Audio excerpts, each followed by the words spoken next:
Olá, meus amigos, olá, minhas amigas do Legislação Integrada. Aqui quem fala é o professor Bruno Valente. Nossa conversa de hoje é sobre o informativo de número 769 do STJ. Antes de começar, aquele convite de sempre, nos segue no Spotify, Deezer, Apple Podcasts, Google Podcasts e no YouTube e ativa o sininho para ficar sabendo de todas as novidades. Nos segue também no Instagram, @legislação_integrada, onde todo dia tem novidade. E por último, mais importante de todos os convites, acesse legislaçãointegrada.com.br.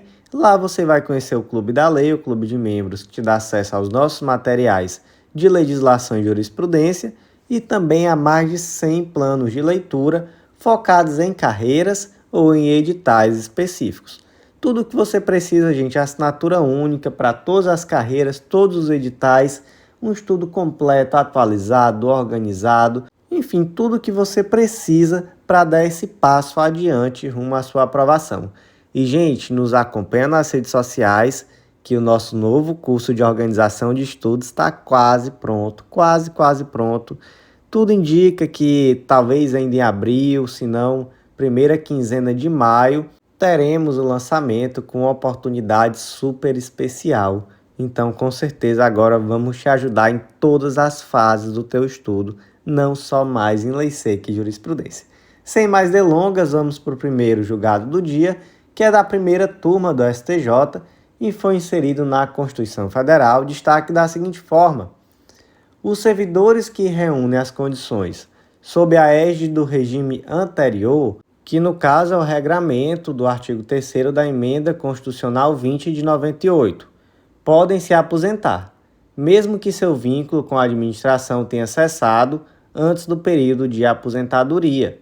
E aqui, basicamente, fundamentação é o artigo 5º, inciso 36 da Constituição. A lei não prejudicará o direito adquirido, o ato jurídico perfeito e a coisa julgada. Gente, o que diz o tal do artigo 3º da Emenda Constitucional 20? Que é assegurada a concessão de aposentadoria e pensão a qualquer tempo aos servidores e segurados do regime geral de previdência social, bem como aos seus dependentes, que até a data da publicação desta emenda tenham cumprido os requisitos para a obtenção destes benefícios com base nos critérios da legislação então em vigor. Então aqui, a regra que simplesmente vem para deixar claro o respeito ao direito adquirido. Veio a Emenda Constitucional 20 de 98, fazendo uma reforma no sistema previdenciário. Mas o Joãozinho já tinha todos os requisitos integralizados para se aposentar antes da edição da emenda. E aí, como é que fica a situação dele? Ele continuou trabalhando, mesmo assim ele podia se aposentar, mas ele não quis, ele continuou trabalhando por um bom tempo. Ele vai poder se aposentar com base na regra antiga, mesmo assim? Claro que vai, direito adquirido, gente. Aqui não é expectativa de direito, aqui ele já tinha integralizado tudo antes da edição da nova lei. No caso aqui, antes da emenda constitucional. Até aí ok, mas o caso concreto ainda tinha uma peculiaridade. Qual era? Era que o servidor, que aqui eu chamei de Joãozinho, mas lá no material escrito eu chamei de José, ele não exercia mais o cargo, então ele integralizou todos os requisitos, tudo certinho, mas naquele momento em que ele está requerendo a aposentadoria, ele já sequer era servidor do referido cargo. Era um cargo em comissão nesse caso, né? Ele era comissionado, ele integralizou o tempo para se aposentar pelo regime próprio de previdência, que no caso isso era antes da Emenda Constitucional 20 de 98, mas em janeiro de 99 ele foi exonerado do cargo e só aí que ele requereu a aposentadoria. Então no dia que ele requereu a aposentadoria, ele já não estava mais no cargo, ele havia sido exonerado. Isso muda alguma coisa? Não, gente, isso não muda nada. Ele já havia integralizado, então dali para frente não importa se ele de fato permanecia no cargo, se não. Então ele realmente, mesmo tendo sido exonerado antes do pedido de aposentadoria, ele naturalmente vai ter direito a se aposentar pela regra já integralizada antes da edição da emenda. Próximo julgado do dia, inserido na Lei 9503 de 97, Código Brasileiro de Trânsito, destaca da seguinte forma: é lícito ao órgão de trânsito indeferir o pedido de Carteira Nacional de Habilitação, CNH, ao condutor que, portador de permissão para dirigir, cometeu infração grave, independentemente dessa infração ser qualificada como de natureza administrativa ou na condução do veículo. E aqui trata-se, na verdade, de uma pequena diferenciação que, para efeitos de jurisprudência do STJ, tinha relevância, que é a infração de natureza meramente administrativa e a infração na condução do veículo, porque veja só, o artigo 148, parágrafo 3º do Código Brasileiro de Trânsito, diz que a CNH, Carteira Nacional de Habilitação, será conferida ao condutor no término de 1 ano, desde que o mesmo não tenha cometido nenhuma infração grave ou gravíssima, ou também não seja reincidente em infração média. Então, o indivíduo ele conseguiu a permissão de dirigir, ela tem a validade de 1 ano. Nesse 1 ano ele não pode cometer nenhuma infração grave, gravíssima, ou não pode cometer 2 infrações médias. Se isso acontecer, ele não vai receber a CNH. E aí veio uma diferenciação feita pela jurisprudência, no sentido de que, na verdade, essas infrações elas teriam que ser infrações na condução do veículo. O que é uma infração na condução do veículo? É, por exemplo, o indivíduo passou do limite de velocidade, estacionou em local proibido, parou sobre a faixa, atravessou o sinal vermelho, tudo isso diz respeito à condução do veículo. E o que é uma infração meramente administrativa? Aqui no 233 você tem olha, deixar de efetuar o registro do veículo no prazo de 30 dias. Então o indivíduo comprou o veículo e não registrou no prazo de 30 dias. São aquelas infrações, né, que elas não dizem respeito à condução. Elas dizem respeito normalmente a algo mais burocrático, pagar um licenciamento, pagar uma determinada taxa, registrar o veículo, etc. E aí a jurisprudência do STJ diferenciava. Ela dizia, olha, essa questão de não receber a CNH, ela só acontece quando a infração ela decorre da condução do veículo. A infração meramente administrativa, ela não tem esse condão de evitar que o indivíduo receba a CNH. Inclusive, gente, essa posição era da Corte Especial do STJ e julgado até recente. Aqui, por exemplo, eu trouxe no material escrito, julgado de 2021, da Corte Especial do STJ. Acontece que o STF, posteriormente, a primeira turma do STF, julgou por uma interpretação diferente, entendeu que, na verdade, mesmo a infração meramente administrativa teria esse condão. Então, o STF entendeu que esse tipo de interpretação é compatível com a Constituição Federal e isso exigiu que o STJ adequasse o seu entendimento. Então, aqui um julgado da primeira turma do STJ, por unanimidade, adequando seu entendimento ao do STF, no sentido de que, mesmo aquela infração meramente administrativa na condução do veículo e de natureza grave, se acontecida dentro dos 12 primeiros meses que o indivíduo recebeu a permissão para dirigir, isso daí impede que ele venha receber a CNH. Então, não importa se é uma infração meramente administrativa ou se é uma infração na condução do veículo. E você, o que você acha dessa decisão? O STJ estava correto antes ou quem acertou foi o STF? E agora o STJ, né, que teve que se conformar à jurisprudência do STF. Qual a sua opinião sobre o assunto? Conta lá no Instagram, no WhatsApp, enfim, por onde você tiver nosso contato, me conta a tua opinião.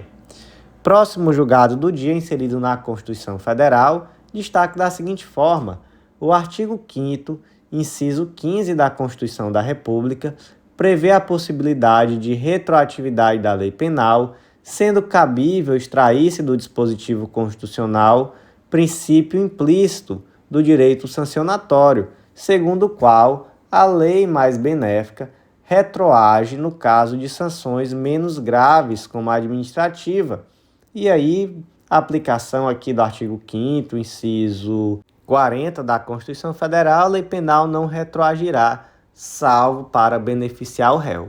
E aí temos o princípio da retroatividade da lei penal mais benéfica, mas vem a dúvida: lei penal aqui é em sentido estrito ou a retroatividade benéfica ela alcança qualquer norma de natureza sancionatória? O que é essa norma de natureza sancionatória que não tem natureza penal? Gente, por exemplo, uma norma que traz uma sanção administrativa. Isso daí tem uma natureza sancionatória e não tem natureza penal. E aí, também retroage? A STJ entendeu que sim, também retroage no caso de sanção menos grave, como a administrativa. Então, também vai se aplicar aqui o princípio da retroatividade benéfica, também na sanção administrativa. Próximo julgado do dia, inserido no Decreto-Lei 406 de 68, que trata sobre normas gerais de direito financeiro aplicáveis ao ICMS e ao ISS, destaque da seguinte forma: a base de cálculo do ISS é o preço do serviço de construção civil contratado, não sendo possível deduzir os materiais empregados, salvo se produzidos pelo prestador fora do local da obra e por ele destacadamente comercializados com incidência do ICMS. Vamos lá, suponha que a empresa A contratou a empresa B, que é uma empresa do ramo da construção civil, em um contrato de empreitada com o objetivo de construir um determinado prédio. E aí o valor desse contrato foi R$ 1 milhão, só que no momento de calcular o ISS, a empresa B retirou o valor dos materiais empregados. Então, ele disse, olha, aqui, na verdade, 40% desse valor, então 400 mil, foi só de material. Então, o ISS aqui vai incidir sobre o quê? 600 mil. Tá certo? Não, não tá certo. Por quê? Porque conforme decidiu o STJ, e já decidiu reiteradamente em outros momentos, e também o STF, que até pode existir essa retirada desse valor dos materiais da base de cálculo, mas não em qualquer caso. Quando? Quando esse material ele é produzido pelo prestador fora do local da obra, esse produto, né, esse material, melhor dizendo, que foi produzido fora do local da obra, ele é posteriormente comercializado e sobre ele incide ICMS. Então, nesse caso, é possível. Por quê? Porque nesse caso vai existir uma tributação específica que vai ser o quê? O ICMS, incidente especificamente sobre aquela mercadoria. E aí é ok. Mas você não pode simplesmente excluir esses materiais da base de cálculo do ISS e não atribuir uma tributação específica a eles, né? Então, realmente isso é que não é possível. Mas se esses materiais foram comercializados à parte e houve incidência de ICMS, aí até que ok, perfeitamente possível. Passaremos agora aos julgados da segunda turma do STJ, e o primeiro foi inserido na Lei número 12.514 de 2011, destaque da seguinte forma: as alterações introduzidas pela Lei 14.195 de 2021 no artigo 8º da Lei 12.514 de 2011 têm aplicação imediata nas ações em trâmite. E aí, quais foram essas alterações? Vamos ler o artigo 8º da Lei 12.514, já com a redação da Lei 14.195 de 2021. Os conselhos não executarão judicialmente dívida de qualquer das origens previstas no artigo 4º desta lei, com valor inferior a 5 vezes o constante no inciso 1 do caput do artigo 6º dessa lei, observado o disposto no seu parágrafo 1º. Qual é esse valor do inciso 1 caput do artigo 6º? É R$ 500. Então, 5 vezes 500, 2.500, os conselhos não vão executar judicialmente os valores inferiores a R$ 2.500. E aí, caso concreto. No caso concreto, a execução foi ajuizada pelo Conselho de Fiscalização Profissional em 2019 para a cobrança de um crédito inferior a R$ 2.500. A ação já estava em trâmite, foi editada a Lei 14.195 de 2021, que elevou o valor mínimo, né, para R$ 2.500. O que acontece com essa ação? Ela vai ser arquivada sem baixa na distribuição. Então, por que isso vai acontecer? Porque, de fato, essa nova lei tem aplicabilidade imediata, inclusive em relação aos processos já em curso. Então, a ação já estava em curso, não tem problema, mesmo assim, esse processo vai ser arquivado sem baixa na distribuição, já que essa alteração legislativa se aplica em relação a ele.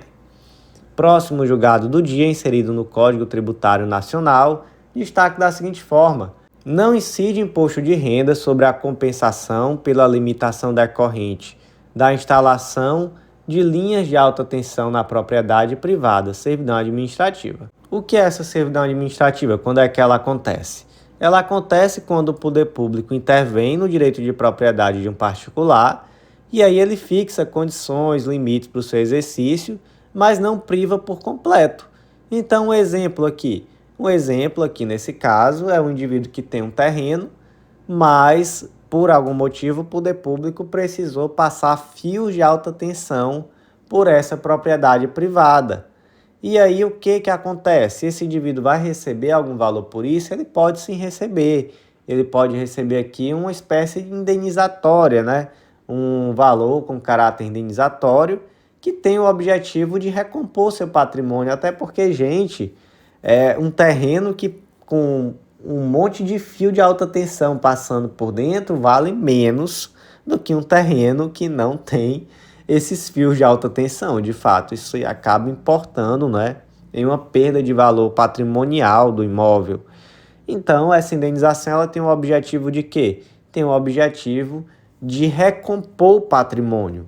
Então, visto dessa forma, existe acréscimo patrimonial? Não existe. O objetivo aqui é recompor. Recompor, não é acrescer. Se não há acréscimo patrimonial, gente, não há imposto de renda. Próximo julgado do dia, inserido na Lei Complementar 70 de 91, e o destaque aqui ficou da seguinte forma: no âmbito da repetição do indébito tributário, os valores da taxa Selic, correção monetária e juros de mora, integram a base de cálculo do PIS e da COFINS, entendimento que não sofreu alteração em virtude do julgamento do tema 962 do STF. Gente, vamos lá que isso aqui é um pouco confuso, mas vamos tentar aqui entender. Gente, suponha que houve uma repetição de débito tributário, né? Então você recebeu de volta aquilo que foi pago a maior, e aí quando você recebe esse valor, vem com correção monetária e juros, que nesse caso aqui foi a aplicação da taxa Selic, e essa taxa Selic já incluiria então a atualização monetária e juros. A empresa recebeu esse valor. Na hora de calcular o valor que ela deve a título de PIS e COFINS, aquilo que se refere à atualização monetária e juros da repetição desse débito tributário vai integrar a base de cálculo do PIS e da COFINS? E aí o STJ entendeu que sim. O que diz o tema 962 do STF? Ele trata de uma situação muito parecida, mas a pergunta aqui é base de cálculo de imposto de renda e contribuição social de lucro líquido, e a resposta é diferente. Esses valores integram a base de cálculo do imposto de renda e da contribuição social sobre o lucro líquido? Resposta é não. E por que essa diferenciação? Porque esse acréscimo patrimonial decorrente da incidência de juros e correção monetária na repetição de débito tributário, ele até traz um incremento de receita, que é a base de cálculo do PIS/COFINS, mas não traz um incremento de renda, que é a base de cálculo do imposto de renda. Então é essa a diferenciação, gente. Recebi de volta um valor, né? A empresa recebeu de volta um valor referente à repetição de um débito tributário, houve juros e correção monetária.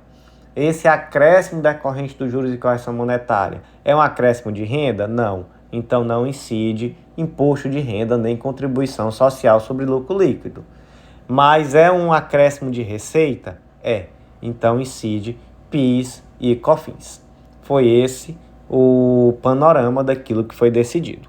Iniciamos agora os julgados da terceira turma do STJ e o primeiro julgado do dia foi inserido na Lei 9656 de 98, Lei dos Planos de Saúde, destaque da seguinte forma: até 1/7 de 2022, data da vigência da Resolução Normativa 539 de 2022 da ANS, é devido o reembolso integral pelo tratamento multidisciplinar para beneficiário portador de transtorno do espectro autista realizado fora da rede credenciada, inclusive as sessões de musicoterapia, na hipótese de inobservância de prestação assumida no contrato ou se ficar demonstrado o descumprimento de ordem judicial.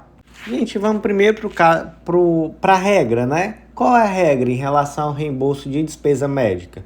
É que esse reembolso ele pode ser efetuado quando o indivíduo é atendido fora da sua rede credenciada, mas só em hipóteses excepcionais, né? Então, por exemplo, na inexistência ou insuficiência de estabelecimento ou profissional credenciado na localidade, em urgência ou emergência do procedimento, e, além disso, ela é limitada aos preços e à tabela efetivamente contratadas pelo plano de saúde. E esse ponto final aqui, nessa última parte, é aquilo que não é controverso, né? Realmente, a indenização não, né? O ressarcimento, melhor dizendo, o reembolso, ele não se dá pelo valor integral, mas pelo valor da tabela do plano de saúde. Só que aqui o caso concreto, ele foi excepcional. Por quê? Porque houve uma inexecução de contrato pela operadora. O indivíduo ele tem, né, melhor dizendo, transtorno do espectro autista, e já havia inclusive aqui uma ordem judicial no sentido de deferir o tratamento multidisciplinar, e aqui inclusive a musicoterapia, mas houve um descumprimento de ordem judicial. E com esse descumprimento, a pessoa aqui ficou sem o tratamento, então só restou ao responsável legal custear esse tratamento por conta própria, mesmo que em um valor exorbitante, né? E a gente sabe que os valores aqui são de fato exorbitantes nesse tipo de tratamento. Então, em uma situação como essa, de fato, não existiu outra solução, né? Não existe outra solução senão determinar que o plano de saúde reembolse completamente aquilo que foi gasto. Então, como houve aqui um descumprimento, né? O plano de saúde, primeiro, não ofertou o tratamento necessário. Segundo, ele não cumpriu a decisão liminar. E aí, o responsável teve que buscar esse tipo de atendimento por fora da rede credenciada. Não vai, então, ser um reembolso limitado à tabela. Vai ter que ser aqui um reembolso integral. E, gente, só aqui, já que falou da resolução normativa 469 de 2021 da ANS, o que essa resolução trouxe? Ele trouxe a necessidade de cobertura obrigatória de um número ilimitado de sessões com psicólogo, terapeuta ocupacional, fonoaudiólogo, enfim, tudo isso com o objetivo de garantir a continuidade de tratamento dessas pessoas, porque se a gente contextualizar, gente, isso aqui está naquele debate que foi muito pesado sobre a natureza do rol de procedimentos da ANS. Nós já conversamos sobre isso várias vezes e iria me tomar muito tempo aqui falar sobre tudo isso de novo, mas você pode buscar aí outras edições que tratavam exatamente sobre esse assunto, que eu vou explicar isso de uma forma muito mais clara, muito mais aprofundada, mas a gente sabe que existia um debate muito forte sobre a natureza do rol, se era exemplificativa, se era exaustiva. E aí, em um primeiro momento, prevaleceu o entendimento de que a natureza desse rol era exemplificativa. E aí veio depois uma virada jurisprudencial para dizer que, na verdade, era taxativa mitigada. E aí, um dos grandes receios desse novo entendimento era simplesmente, ou melhor, era exatamente como ficaria o tratamento das pessoas com transtorno do espectro autista, que precisam, de fato, de um atendimento muito personalizado. E aí isso trouxe uma comoção muito grande. E aí, por conta disso que veio, por exemplo, a Resolução Normativa 469 da ANS, veio inovação legislativa, mudando já essa natureza do rol. Hoje a gente pode dizer que esse rol tem natureza exemplificativa mitigada. Então, tudo isso está contextualizado dentro desse debate muito mais amplo sobre a natureza do rol da ANS. Inclusive, quem quiser aí se aprofundar, coloquei no material alguns julgados sobre isso, trouxe algumas considerações sobre a Lei 14.454 de 2022, desculpa, que trouxe essa possibilidade de oferta de procedimentos não constantes no rol, então a tal da natureza exemplificativa mitigada. Tudo isso está no material escrito, lá você consegue inclusive aprofundar. Próximo julgado do dia, inserido no Código de Processo Civil, destaque da seguinte forma: cabe à autoridade judiciária brasileira processar e julgar ação de rescisão contratual em que os autores pactuaram contrato de adesão de prestadores de serviços hoteleiros, sendo os aderentes consumidores finais com sociedade empresária domiciliada em território estrangeiro e os autores domiciliados no Brasil. Caso concreto, um indivíduo foi passar férias no México, brasileiro, e lá ele acabou aderindo a um contrato de adesão junto a um hotel do México. E aí, através desse contrato, ele teria direito de passar temporadas nesse prédio, né, nesse hotel, mediante o pagamento de cotas de manutenção. Então, basicamente, ele pagaria um valor fixo todos os meses para ter o direito de, por determinados dias no ano, utilizar essas instalações do hotel. Acontece que ele teve determinados problemas e propôs uma ação, e propôs a ação no Brasil, com fundamento no artigo 22, inciso 2, que determina que compete à autoridade brasileira processar e julgar as ações decorrentes de relação de consumo quando o consumidor tiver domicílio ou residência no Brasil. E aí a empresa disse não, que é isso, contrato celebrado no México, com uma empresa mexicana, e o que tem a ver a justiça brasileira aqui? E aí o STJ disse, tem tudo a ver, filho. O consumidor é brasileiro, tem domicílio no Brasil, é um contrato de adesão. Como contrato de adesão, ele não tinha sequer a oportunidade de revisar qualquer cláusula. Então, a cláusula que você inseriu aí, dizendo que há um foro, há uma eleição de foro para qualquer lugar que seja no mundo, não tem nenhum tipo de validade jurídica no Brasil. Ela é abusiva e a gente vai aplicar. É o que diz o Código de Defesa do Consumidor e o Código de Processo Civil, competência da Justiça brasileira. Próximo julgado do dia, inserido no Código de Processo Civil, destaque da seguinte forma: é possível a substituição da penhora em dinheiro por seguro garantia judicial, observados os requisitos do artigo 835, parágrafo 2º do CPC de 2015, independentemente da discordância da parte exequente, ressalvados os casos de insuficiência, defeito formal ou inidoneidade na salvaguarda oferecida. Gente, vamos lá. A penhora, ela tem uma ordem preferencial, não tem? Tem.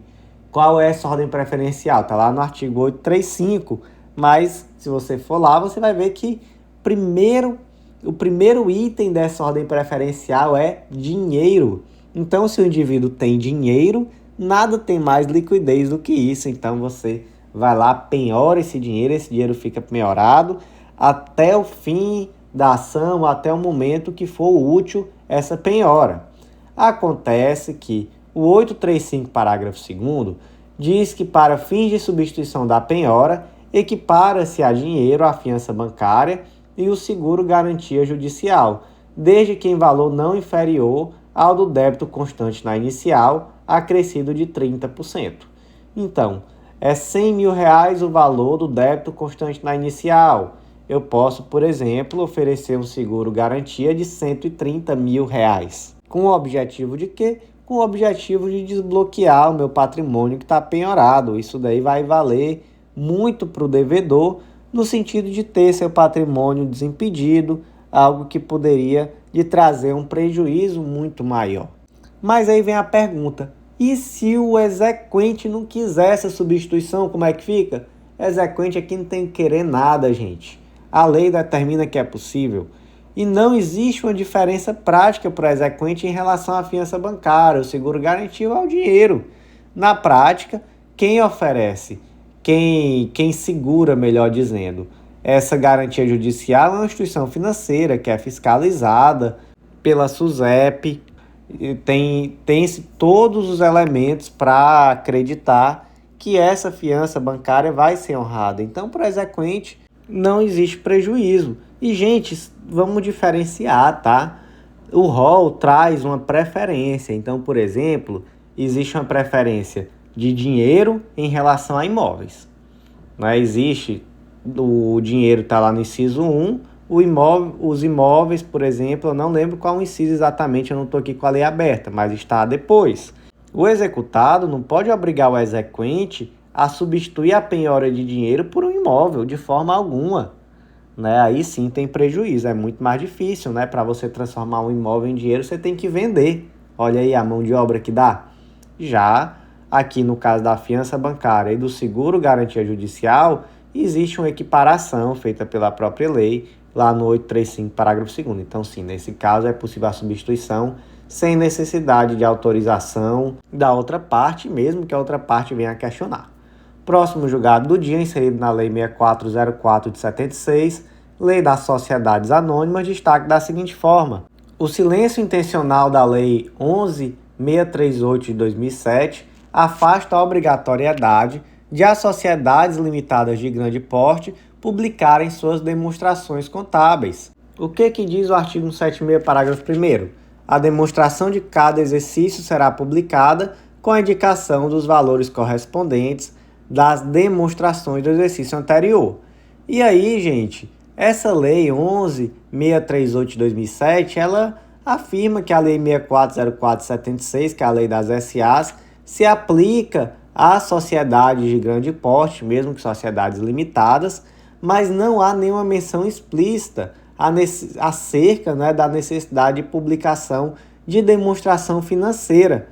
E aí surgiu esse debate. E aí? Não está expresso, mas se aplica a lei da SA em grande medida à sociedade de grande porte, mesmo que sociedade limitada, vai precisar então ou não dessa publicação da demonstração, do demonstrativo financeiro?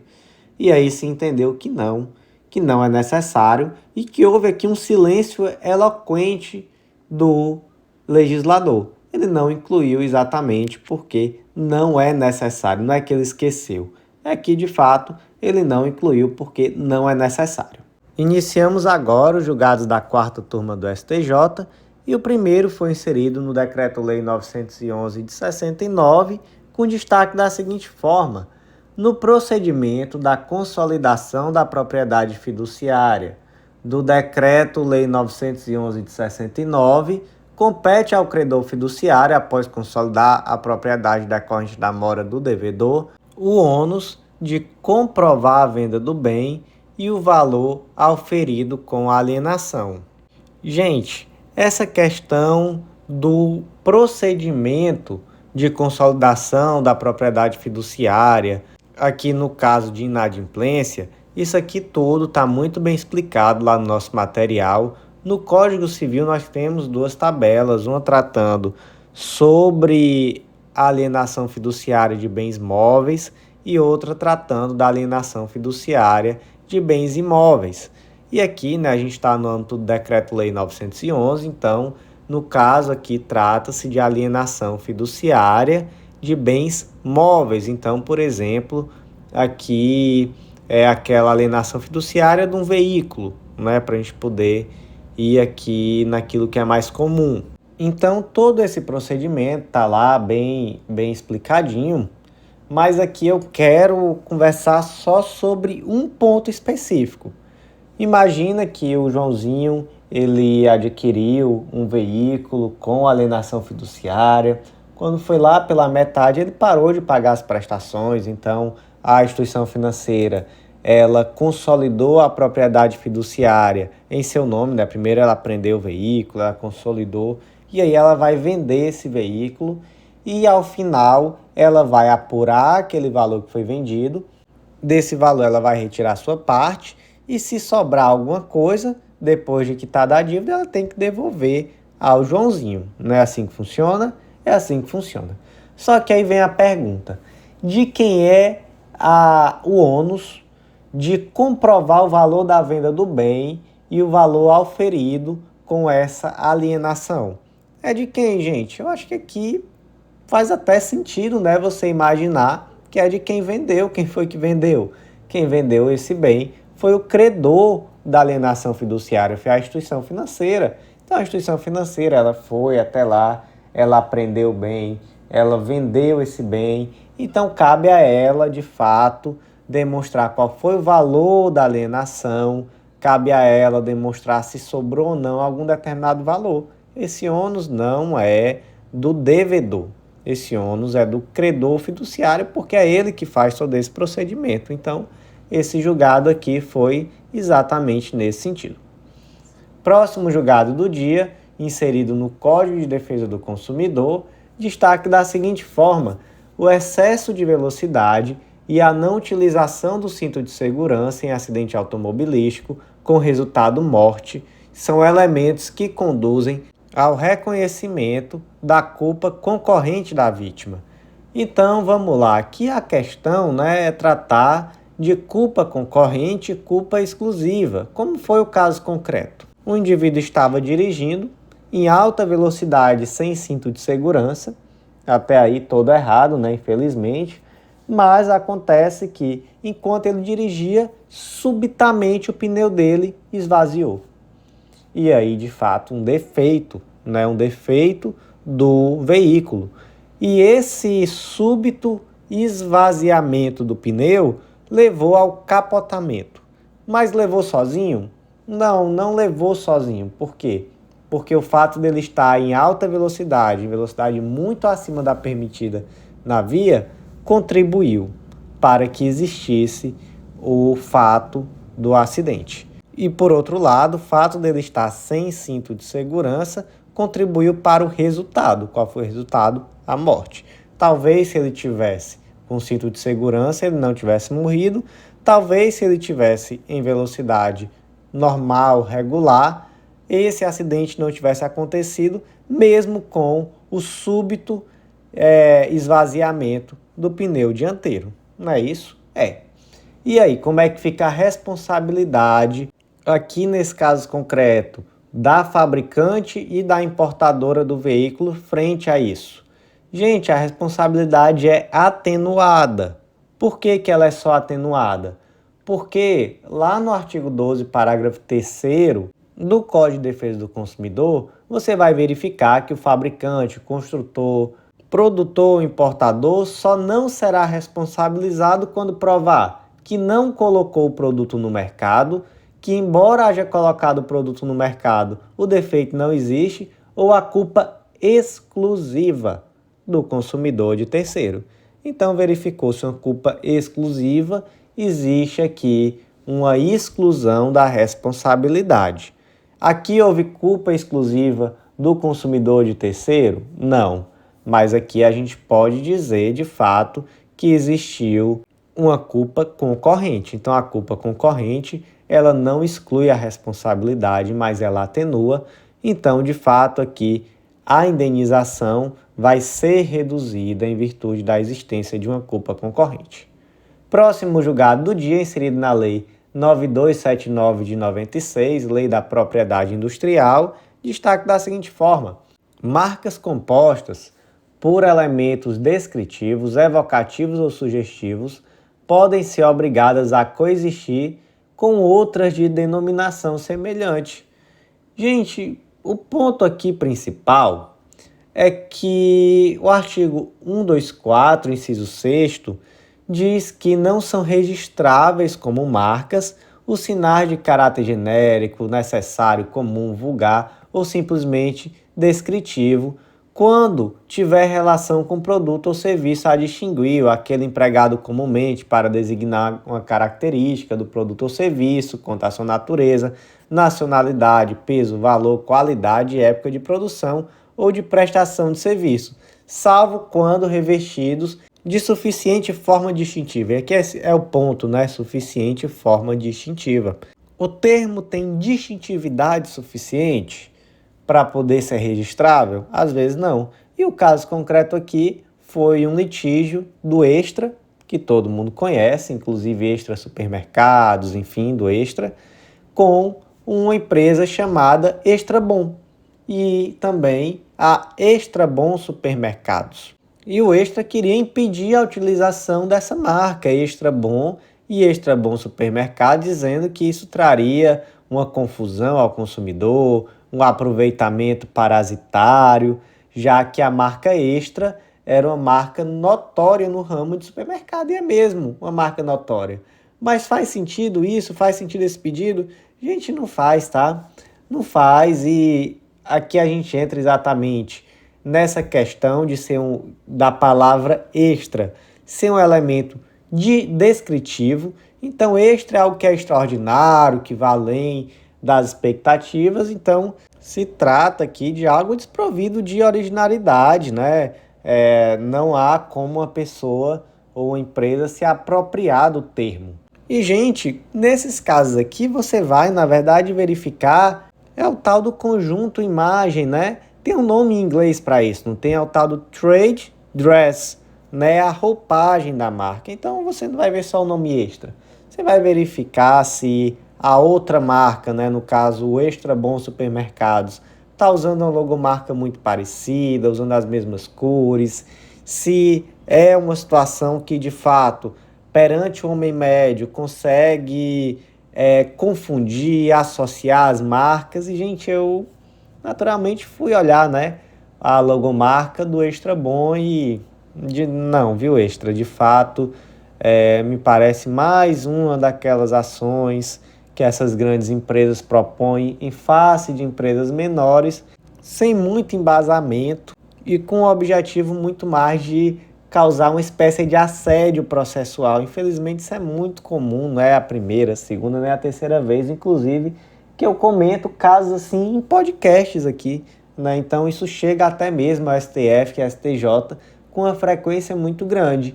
E aqui, na decisão não se tratou sobre isso de assédio processual, nada do tipo, né? Isso daí é uma colocação minha, que se assemelha, né? Eu não adentrei com profundidade suficiente no processo para dizer que isso ocorreu, obviamente, longe de mim, mas infelizmente é uma prática muito comum e realmente, ao analisar pura e simplesmente a imagem visual das duas empresas, zero risco de confusão. Caso você tenha curiosidade, você também pode fazê-lo.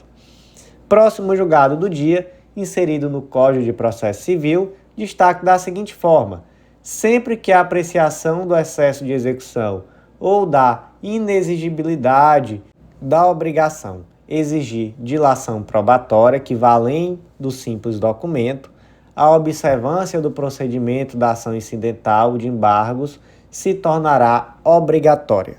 Vamos lá. Trata-se aqui de uma decisão que está no âmbito de uma execução de título executivo extrajudicial. Mais ainda, trata de embargos à execução, que é nada mais do que a forma de defesa em uma ação de execução de título executivo extrajudicial. Gente, ao contrário do título executivo judicial, que em regra se fala aqui de uma imutabilidade, o título executivo extrajudicial ele tem como característica a variabilidade. Por quê? Porque em uma execução, em face desse título, é possível refutar questões ligadas a pressupostos e condições da execução. É diferente, né, gente, uma sentença passada em julgado que já tramitou perante o judiciário, de um título executivo extrajudicial que é feito, né, por uma pessoa particular. E é exatamente por isso que nos embargos executórios existe uma grande amplitude de situações que podem ser trazidas. É algo muito mais amplo do que em uma impugnação, que é a forma de defesa em face de uma execução decorrente de título executivo judicial. Então aqui, na verdade, no caso do título executivo extrajudicial, o executado ele vai poder sim trazer qualquer situação que ele poderia alegar, inclusive, em um processo de conhecimento. Mas o artigo 917, parágrafo 3º, traz uma situação interessante, que diz que, olha, ele pode, de fato, alegar qualquer situação que ele poderia alegar em um processo de conhecimento, mas artigo 917, parágrafo 3º, quando alegar que o exequente em excesso de execução pleiteia quantia superior à do título, o embargante declarará na petição inicial o valor que entende correto e apresentará um demonstrativo discriminado e atualizado do seu cálculo. Então, o que diz aqui? Olha, você está dizendo que o valor é maior? Então, o mínimo que você tem que fazer é me dizer qual é o valor certo e me mostrar aqui através de cálculos, matemática, como é que você chegou nesse valor certo e por que o outro valor é errado. É o mínimo, gente? Faz todo sentido. Mas a gente sabe que o mundo é complexo, As coisas não são tão simples assim às vezes. E, gente, às vezes, não é um cálculozinho simples que você bota lá no Google, no Dr. Calc, e aí você faz uma planilha e insere. Às vezes não é. Às vezes esses cálculos são complexos, às vezes a parte não tem a expertise necessária para isso, às vezes seria muito complicado para a parte trazer isso já nesse momento, e em casos assim justificados, é possível sim uma mitigação dessa previsão legal e trazer aqui uma necessidade de dilação probatória. Por quê? Porque se diz, olha, nesse caso aqui não é um simples memorial de cálculo, eu não tenho como trazer isso de uma forma tão simples, existe aqui uma questão fática para poder determinar se existe ou não excesso de execução, então vai ser necessário dilação probatória para que se chegue de fato no valor que é devido. Então, senhor juiz, eu não trouxe aqui esse memorial de cálculo, já que isso não seria possível no caso concreto, mas não foi por negligência, é porque não deu. O que o juiz tem que fazer? O juiz tem que dizer, ok, vamos dar andamento à instrução processual, porque de fato, nesse caso concreto é necessário, vou mitigar aqui a previsão legal, vou afastar o artigo 917, parágrafo 3º. Iniciamos agora os julgados da 5ª turma do STJ e o primeiro foi inserido no Código Penal, destaque da seguinte forma: não se admite o distinguish realizado no julgamento do agravo regimental no RESP 1.919.522 de São Paulo, caso de 2 jovens namorados cujo relacionamento foi aprovado pelos pais da vítima, sobrevindo um filho e a efetiva constituição de núcleo familiar, nas hipóteses em que não há consentimento dos responsáveis legais, somado ao fato do acusado possuir gritante diferença de idade da vítima, o que invalida qualquer relativização da presunção de vulnerabilidade do menor de 14 anos no crime de estupro de vulnerável.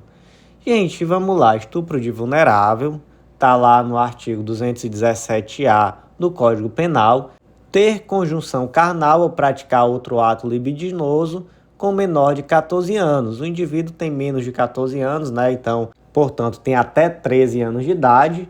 Outra pessoa praticou conjunção carnal ou ato libidinoso diverso com essa criança, adolescente, há ali um crime de estupro de vulnerável. Ah, professor, mas a criança, o adolescente era uma menina de 13 anos de idade, ela já tinha uma vida sexual ativa. Não importa, gente, não importa. Praticou conjunção carnal com essa criança ou adolescente de até 13 anos de idade, crime. Mas, em um caso concreto aqui, o STJ afastou o crime, que foi esse agravo regimental no RESP 1.919.722 de São Paulo, e nesse caso concreto havia algumas especificidades. Eram 2 jovens namorados, então imaginem uma diferença de idade bem pequena, um tinha 13, não tão pequena assim, mas imagina que um tinha 13 e outro 18, 5 anos de diferença, já é muita coisa para essa idade, mas enfim, imagina essa situação, imagina que existia um relacionamento aprovado pelos pais, que sobreveio um filho, que já havia uma constituição de um núcleo familiar, já havia passado um tempo, e enfim, Nesse caso concreto, o STJ entendeu que não faria mais muito sentido essa punição, isso traria um prejuízo muito maior, já que todos esses fatores traziam um contexto onde de fato se tornaria excessiva essa punição, prejudicaria a própria criança, né, que seria afastada do pai, já que ele seria recolhido à prisão. Então, olha só o contexto, né? Qual era o contexto nesse caso concreto? Dois jovens, diferença de idade não tão grande, relacionamento prévio e aprovado pelos pais, veio um filho e havia já naquele momento a constituição de um núcleo familiar. Então estavam juntos desde então como companheiros, né, e criando essa criança. Então nesse caso se afastou esse crime de estupro de vulnerável. Mas nesse caso concreto específico desse processo aqui do STJ, que inclusive está em segredo de justiça, a quinta turma disse que esse distinguish não se aplicava. Por que não se aplicava? Porque, gente, não tinha nenhuma dessas peculiaridades nesse segundo caso concreto. Assim, era forçar a barra ao extremo tentar utilizar esse primeiro caso concreto para fazer distinguish. Primeiro porque o autor do delito tinha 48 anos de idade e a adolescente tinha 12. Então, uma diferençazinha de 36 anos. Dava aí 4 vezes a idade da adolescente. Já começa por aí. Segundo ponto, relacionamento não era aprovado pelos pais da vítima. Na verdade, aqui nem tinha um relacionamento, né? Não foi um relacionamento. Foram relações que aconteceram na casa desse acusado, que era uma chácara em região rural. E, além disso, houve um trauma da criança, que ela chegou, inclusive, a apresentar comportamento agressivo, reprovou na escola, precisou ser submetida a um tratamento psicológico. Então, gente, nada a ver com aquele caso onde houve o distinguish. Então, aqui realmente se aplica a regra, tá? Se aplica a regra. Estupro de vulnerável, limpo e seco. Não tem nem que se verificar se houve ou não uma anuência da criança ou da adolescente. Estupro de vulnerável e ponto. Próximo julgado do dia, inserido no Código de Processo Penal, destaque da seguinte forma: a postura de abandonar o plenário do júri como tática de defesa configura flagrante desrespeito ao munus público conferido ao advogado, o que justifica a aplicação da multa prevista no artigo 265 do CPP. Que diz o artigo 265 do CPP? Que o defensor não abandonará o processo, senão por motivo imperioso, comunicado previamente ao juiz, sob pena de multa de 10 a 100 salários mínimos, sem prejuízo das demais sanções cabíveis. Multazinha pesada, hein, gente? 10 a 100 salários mínimos. Então, hoje, aí um valor de 13 mil a 130 e tantos mil reais. Pesado. Caso concreto, a defesa, né, o advogado, abandonou a sessão plenária do júri inconformada com a leitura de uma peça pela acusação. E se entendeu que naquele caso concreto essa foi uma tática de defesa, mas uma tática de defesa antiética, né? Porque esse inconformismo não autorizaria esse tipo de afronta à justiça aqui, tudo conforme decidiu o STJ, tá? Porque qual seria a finalidade de abandonar o júri? Era impedir o prosseguimento. E aí, gente, vamos lá, né? Isso tem um impacto até mesmo financeiro para o Estado. São pessoas ali que estão trabalhando, tem o juiz, tem o promotor, tem os jurados que estão muitas vezes faltando seus trabalhos para estarem ali. E aí você acaba esvaziando essa possibilidade de julgamento, trazendo retrabalho, trazendo custo financeiro. Então, de fato, é um tipo de estratégia bem equivocada. E aí, nesse caso concreto, saiu caro, hein? 50 salários mínimos o valor da multa que foi aplicada. 50 salários mínimos. Aqui foi, inclusive, uma multa solidária aos defensores, porque havia mais de um defensor, né, do mesmo escritório de advocacia. 50 salários mínimos sendo responsabilidade solidária. Pesado. Então, gente, não vão abandonar júri, pelo amor de Deus. Muito cuidado na hora de pensar em fazer isso. Próximo julgado do dia, inserido no Código de Processo Penal, destaque da seguinte forma: somente tem legitimidade para requerer pedido de extensão os corréus na hipótese de concurso de agente, pois são partes que compõem a mesma relação jurídico-processual. Que pedido de extensão é esse? Está lá no artigo 580. No caso de concurso de agentes, a decisão do recurso interposto por um dos réus, se fundada em motivos que não sejam de caráter exclusivamente pessoal, aproveitará aos outros. Então essa é a tal da possibilidade de extensão da decisão de um em favor do outro.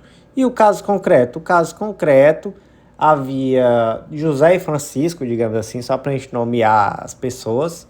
Eles cometeram a falta disciplinar decorrente da recusa ao trabalho. Eles se recusaram a trabalhar, uma falta disciplinar. Existe um debate jurisprudencial se trata de uma infração grave ou de uma infração média.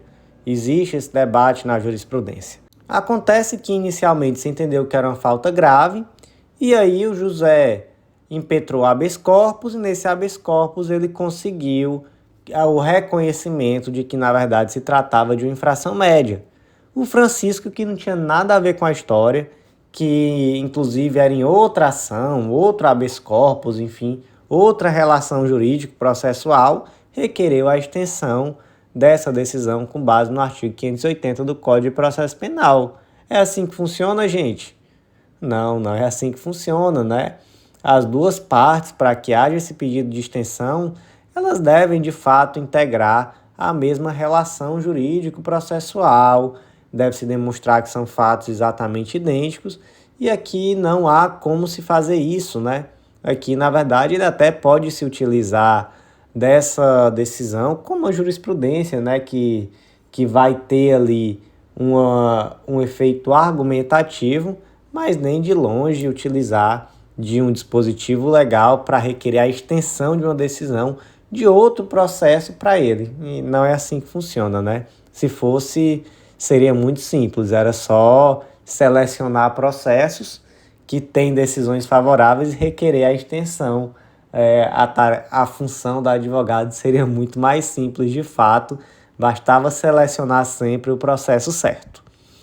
Iniciamos agora os julgados da sexta turma, e o primeiro julgado foi inserido na Lei nº 12.850 de 2013, Lei de Combate à Organização Criminosa, destaque da seguinte forma: apesar da pactuação de cláusulas gravosas, o acordo de colaboração premiada deve ser visto na sua integralidade como corpo único e passa a configurar, a partir de sua homologação, um título executivo judicial.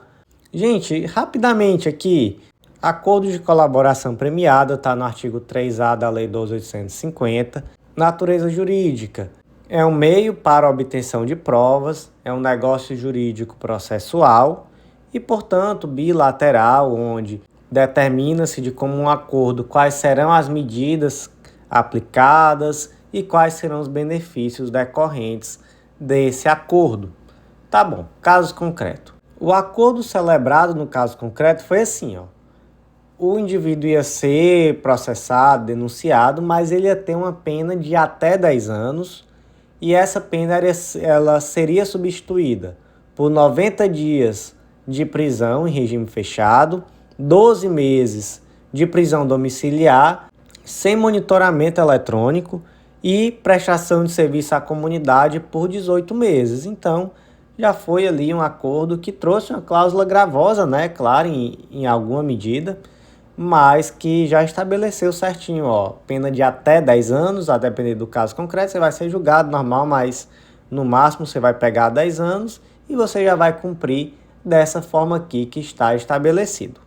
Na cláusula 7 desse acordo ficou estabelecido que, se a pena atingisse 10 anos, o MPF iria propor a suspensão de ações penais e dos procedimentos investigatórios criminais que existissem em face do colaborador e a suspensão dos prazos prescricionais pelo período de 10 anos. Então, disse assim, olha, a gente vai aqui lhe investigando, lhe denunciando, você vai sendo condenado, mas o máximo que você vai pegar é 10 anos.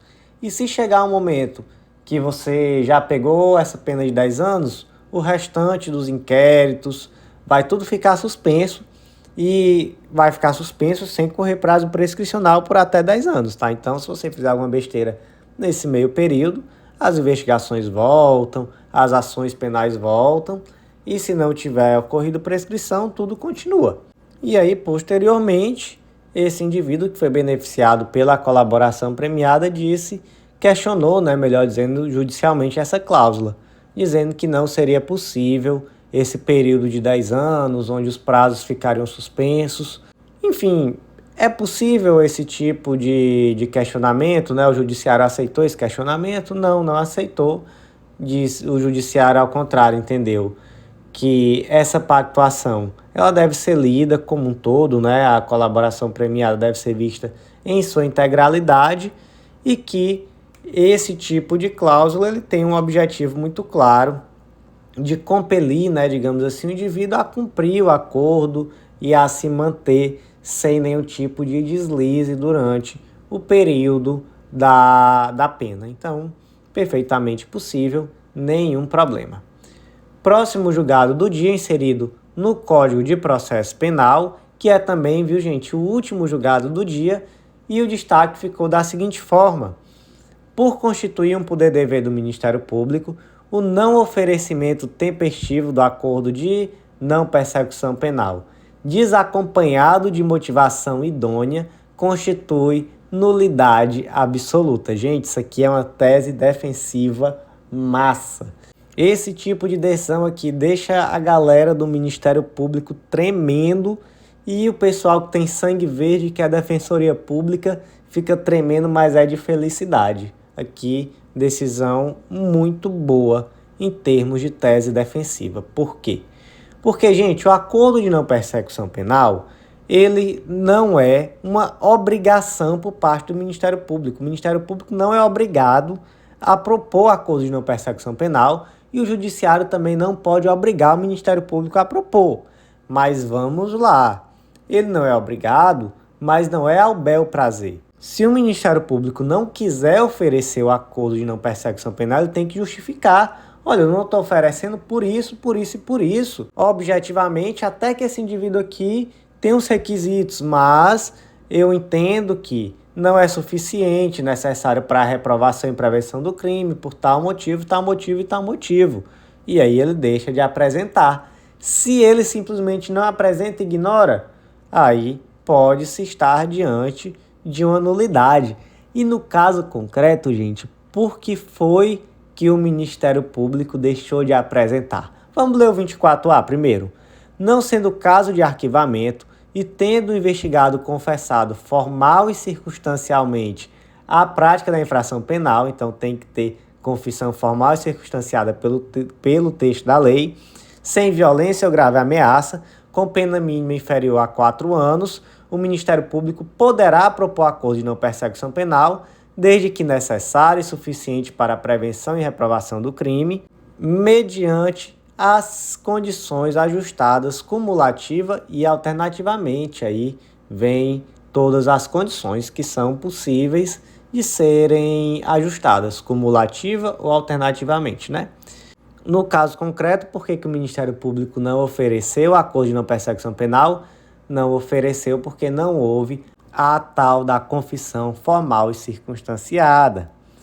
Detalhe: a jurisprudência do STJ já se manifestou por mais de uma vez no sentido de que, havendo as demais condições objetivas, a propositura do acordo não pode ser condicionada à confissão na fase inquisitorial. Olha só, gente, o Ministério Público não pode deixar de propor acordo de não persecução penal simplesmente porque o indivíduo não confessou na fase inquisitorial. Se o Ministério Público deixou de oferecer esse acordo com base nisso, nulidade. De que natureza? Nulidade absoluta. E aqui, gente, mais alguns pontos importantes, tá? Vamos aqui para o caso concreto para você ver como realmente aqui teve um vacilo mesmo do MP. O agente, nesse caso concreto, ele não confessou na fase do inquérito, mas ele disse, olha, eu só confesso se isso for formalizado no acordo de não persecução penal. Então veja só, o indivíduo ele trouxe a possibilidade sim de confessar, desde que existisse uma propositura do acordo de não persecução penal. Então, diante disso, ficou muito complicada essa fundamentação do Ministério Público de deixar de oferecer a ANPP por falta de confissão, já que o agente disse que confessaria, se fosse em um acordo de não persecução penal. E qual foi o efeito disso, gente, na prática? Essa denúncia ela foi recebida em 26/7/2021 e o fato foi praticado, teoricamente, em 31/8/2009. Faltavam 35 dias para escoar o prazo prescricional quando essa denúncia foi recebida. Quando o Ministério Público percebeu que não ter oferecido aquele acordo de persecução penal naquele momento poderia acarretar uma nulidade grave, ele tentou remendar a situação oferecendo o acordo, mas aí já não era mais o momento processual adequado.